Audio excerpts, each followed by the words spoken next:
तो भाई आज कॉस्ट्यूम बना के खेल रहे थे 6v6 और उतने में ही एक हैकर आ गया। देखो भाई, जैसे ही मैच स्टार्ट हुआ और पीछे भाई एक और बचने के लिए उधर से कवर कर दिया हम खुद को, बट भाई वो हैकर था इसलिए मेरे को मार दिया।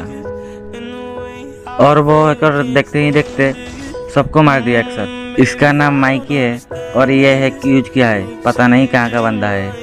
भाई ये हैकर था इसीलिए हार गया।